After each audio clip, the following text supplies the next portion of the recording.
Coco. Oui, bonjour. Ah, ça va, oui. Attends, je te prends la chaise. Tu l'as installé à la terrasse. Jésus est assis à la terrasse depuis longtemps dans ta vie. Que Dieu nous donne la compréhension de Dieu. Amen. Tu ne l'as pas fait rentrer. Tu ne l'as pas installé en disant, Jésus, installe-toi, oui, fais comme chez toi. Que Dieu nous donne la compréhension de Dieu. Amen. Ce qui fait qu'il y a des malédictions, il y a des blocages qui persistent dans ta vie. Parce que jusqu'à présent, Jésus est encore assis à la terrasse. Il n'est pas encore rentré dans la chambre, dans le salon. Il n'est pas encore rentré dans le salon et tu ne lui as pas encore demandé de faire comme chez lui. Alléluia. Alléluia.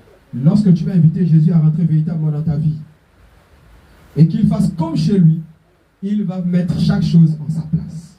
Que Dieu donne la compréhension divine. Si auparavant Satan t'avait amené à dormir avec le lit à la cuisine, Jésus va te dire que dans la chambre, ce n'est pas la cuisine. La cuisine, c'est pour autre chose. Enlevez le lit là, mettez dans la chambre. Que Dieu nous éclaire. Si tu prépares à la douche, tu vas dire non, ne prépare pas à la douche. La douche, c'est pour autre chose. Prenez celle de la cuisine là, mettez ça dans la cuisine. Alléluia.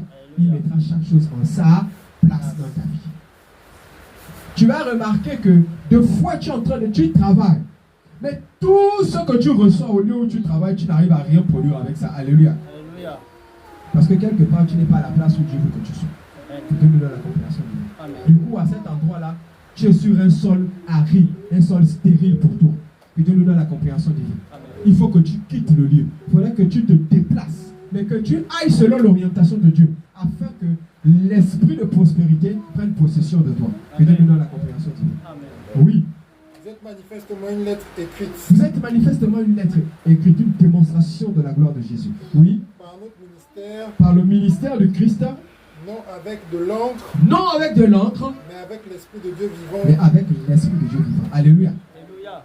C'est le Saint-Esprit qui agit en toutes choses en ce qui concerne le chrétien. Que Dieu nous donne la compréhension de lui. Amen. Tu veux que Dieu change les circonstances de ton foyer. Demande à l'Esprit de Dieu de descendre dans ta maison. Que Dieu nous donne la compréhension de lui. Tu veux que les choses changent entre ta femme et toi. Demande au Saint-Esprit de descendre au milieu de vous. Alléluia. Parce que le Saint-Esprit est appelé esprit de paix. Que Dieu donne la compréhension divine. Il apportera la paix au milieu de vous. Que Dieu nous éclaire. Amen. Tu veux que l'endroit où tu t'investis commence à produire et à donner le fruit. Demande au Saint-Esprit de venir arroser tout ce que tu touches, tout ce que tu entreprends, tout ce que tu sèmes. Que Dieu donne la compréhension divine. Afin que cela jamais produise de fruits. Alléluia. Oui. Cette assurance-là, nous l'avons par Christ auprès de Dieu. C'est par Christ que toutes ces choses sont possibles. Que Dieu donne la compréhension divine. C'est par Jésus que toutes ces choses sont possibles. La transformation, le changement, la manifestation de la grâce et de la bénédiction, c'est par Jésus que ces choses sont possibles. Que Dieu nous donne la compréhension divine. Amen. Alléluia.